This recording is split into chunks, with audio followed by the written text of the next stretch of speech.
On my channel then? Is it gonna go on my channel? I'm thinking if it's gonna go on my channel. I'm thinking if it's gonna go on my channel, should I start with my intro? Yeah, you can still start with your intro. Okay.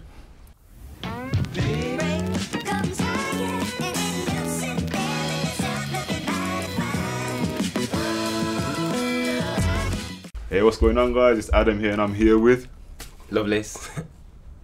And we did an interview sometime last year. I think it was around May. Yeah. And I just want to know how you've progressed from since then. Since then, I've just been working on new music.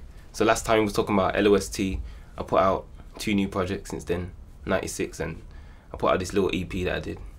So yeah, I've just been working on new music, a couple shows. Okay. What shows have you done recently? I did a show at the Drum with a couple of collaborators and a group called Beat Freaks. We worked on some stuff with, did some college performances and, some open mics. So yeah, we're doing quite a bit. So what have you got in the works then so far, or is that under wraps? At the moment, I'm working on an album at the moment, but I might put out an EP. It's called 10th. So I got some new music coming soon. But I'm changing up the sound a bit. So like, before it was a lot of electronics, but I do play instruments, so I want to work with more live music at the same time as well. Okay. What instruments are you playing at the moment then? Piano, guitar, yeah. Okay, so you want to explain more about the collaborators that you've been working with then recently? Oh, collaborators, I've been working with a group called Beat Freaks, and we've been working on fusing different creatives, so like music, dance, and things like that, and media, and creating different types of things. So it's helped me to meet new people and be more creative. And as Nigel walks in, good, and walks out. So yeah, that's good. Yeah. Okay. So has anyone inspired you recently? I know you was talking about in the last interview that a lot of the 90s rappers has inspired you in that point. So has anyone recently inspired you? Recently, yeah, a lot of new music. I've been listening to someone called Odyssey. Yeah. It's got a good album called Good Fight. And it's a lot of jazz, a lot of neo soul influences, and a guy called Kendrick Lamar, probably heard of. Yeah. A lot of his album has influenced me. A lot of different artists, a lot of jazz artists, and a guy called Robert Glassbank. He's really good. So I've been listening to different live arrangements so that I can put it into my new music. So I know you've done a lot of music in the past 2 years. Is there anything that you've actually enjoyed doing, like your favourite track that you've enjoyed either recording or actually shooting through the music videos or anything like that? Yeah, there's actually a new track that I've done which I enjoyed, which hasn't come out yet, which is probably going to be on the album, which I'm working on with a singer at the moment. So hopefully that's going to come out soon. So now you had said earlier in the interview you're dealing with a new sound. How's that going to compete with your older sounds that you've been working on previously? I think it's going to throw people off a bit because they expect a lot of, what's current, a lot of electronic stuff, and I think it's going to be completely different. A lot of live instruments, a lot of different time signatures I'm trying to play with, and really trying to make it sound like a bigger sound. Yeah. Because production's important. It's always good to have a good sound engineer, but it's good when you can, bring that sound yourself. Yeah. So have you had any experiences that has helped, assist with your music creation or songwriting? I think just life experiences. Yeah. Like just my whole life, I put it into my music. I've been writing from like 8 years old, so that's all life experiences, and I just put that all in my music. Okay. So what's your journey then? My journey, from when? Did you say? From throughout all of your life to how it's really embodied the way you do your music. We could be here for a while still. Be here for a while. My whole journey. From birth. Yeah. Alright then. Born, Winston Green, Birmingham. I moved around a lot though. I lived in Handsworth, I lived in King's Standing, then I lived in Jamaica for about 1.5 years. And then I came back, and then I was moving around different parts of Birmingham. I lived in London for like 1 year. Then I came back, and I grew up, went to Hampstead School. That's when I started writing, probably 4 or 5, started writing music. Oh, that's good. And I wrote a couple songs. I actually made my first album, year 6, and then I performed that. That was my first performance when I was 10 at my primary school.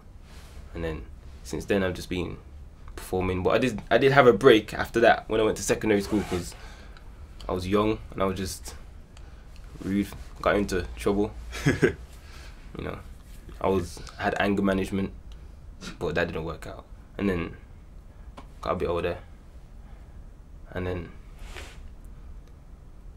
like when I was in year 6 though, like when I was going into year 7, my brother died, innit? Yeah. And that changed my perspective on things, and I started to, you know, change how I wrote music, because really I wasn't always writing about my experiences when I was young. I was just, whatever was cool was what you was talking about, like chains that I didn't have.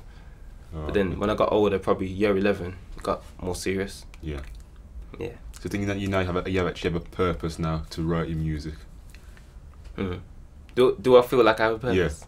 Yeah. Yeah, I definitely have a purpose. Like, because I feel like if you're gonna make music, you should have a reason to do it. Yeah. And I don't just say things half-hearted. Yeah, that's what I was expecting. Yeah, because a lot of people just write willy-nilly and just write anything down. Yeah, and you've got a reason to.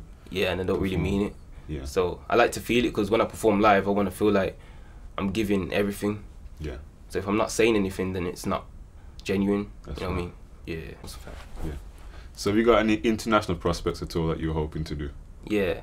Like at the moment, I think like UK artists are being, you know, undermined, overlooked, you know what I mean? Yeah. So I want to see UK artists come up and rise.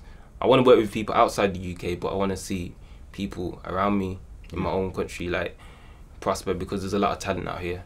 And in Birmingham, this city gets overlooked a lot. You know, people just think of London when they think of England, and they don't. And there's a lot of talent out here, so I like to work with people around me as well. There's a lot of good artists out here. Okay. Yeah. So once you finished your course, the 2-year course, Yeah. what are your plans from then on? Once From you've then on? completed? Well, obviously, September I start uni. Yeah. And I start doing performance and production. That's what I'm studying. So carry on the music, working, and hopefully touring at the same time.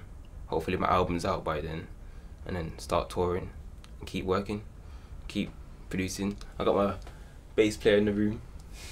He plays bass, and yeah, I like to work with people that, you know, also have an interest in music, and you know. Yeah, I think that's the best way to collaborate. do it, really. Yeah. It's really good. You got some good intentions. Yeah. All the best. Thanks. All the best for that. Has anyone got any questions in the room? I know you can't see on camera, but there's a couple people in the room. So yeah, we've got a few. Got a small audience with us. Anyone got any questions? Where could you see yourself in 5 years' time? 5 years. That's the bass player talking. Slater Bailey, innit? Yeah, shout him out. Follow him on Instagram. yeah. Touring, I would say. You know, working on new music and just touring and doing shows and collaborating. Yeah. Any more questions? What type of artist would you like to work with? What type of artist? Yeah, like hip hop, grime. Yeah, I wouldn't say I have a preference when it comes to genre, because I feel like it can work with different artists. I would say someone that's just humble but hungry at the same time, and is passionate about what they do. Yeah, so that's good. Any other questions? No? What do you prefer doing, rapping or playing the piano? I can't really say, because they're so different, that I can't really say put one over another, but I would say long term I could see myself playing more piano. Like at some point I'm gonna start rapping. I'm not gonna be rapping at 70. Like I'm not gonna be trying to rap. There's always a date where, you know, you don't feel like it's not that time anymore. So piano's like lifetime, innit? Yeah. So I'll throw in a question as well. So another church, the big part of your life, how does that support the way you write your music? I would say, in terms of church, I think the faith supports me. Like my own faith in it supports me, and I guess the morals and the values that I picked up being in church and being around people, I think that's helped me to look at things differently and be positive about things and not be worried to be different. You know what I mean? Because they might think you're different because you have beliefs and yeah. You know. So yeah. Oh, so do you get to do any like performances or live performances at the church that you go to, or is that pretty much you just leave it to when you're with your band? Yeah, I don't really perform in church anymore. Yeah. But when I was younger, I was in the choir, so I did do that. But then at a certain age, I think I just felt like I wanted to branch out into different things. So, yeah. So do you plan to go with the label, or are you just going to keep yourself independent? I would say I'm always open to that decision, that idea. So it just depends. It has to be right. It has to be with people that are like-minded and are passionate as well, and it has to work. And the money's got to be right. Get me? Yeah, that's it. Yeah, well, that's definitely true. Yeah. So now your branding is quite strong throughout all of your social media. Do you plan to do any merchandise work at all? Yeah, at the moment I'm working with a designer, and he's also helping to produce CDs for my album. So I'm working with him on some designs for clothing. You know, I don't want to go in there half-hearted. Like, Yeah. I want to focus on the music, but at some point I will start merchandising with people that really know how to do it, because I don't want to go to the fashion mode, act like I can just jump in there. Yeah. Because it's not an easy thing to do. So yeah, I'm working with a lot of people to get that started soon. Okay, so open to get t-shirts, hoodies. Yeah. You know, So I got my 10th chapter brand. Yeah. And that's going to be like the focus for my merchandising when that gets up and running. Okay. Yeah. So it's really good. So there you go, that's pretty much the end of the video. I'm Adam here, this has been Josh. Hope you enjoyed it, and of course he's going to give you now all of his social media, and it's all going to be linked in the description below. Twitter, Lovelace Music. Instagram, Lovelace Music. Follow me on there. Facebook, Lovelace Official. SoundCloud, Lovelace Official. YouTube, Lovelace Music 1. Bandcamp, lovelaceofficial.bandcamp.com. That's where all my music is. So hit me up, wherever, whenever. I'll holler back. You know what I mean? Yeah. Thank you for watching, and bye for now. It's a shame. Thought that you was ready till I came in the game, like, woo! It's a shame. I need to put the song on still.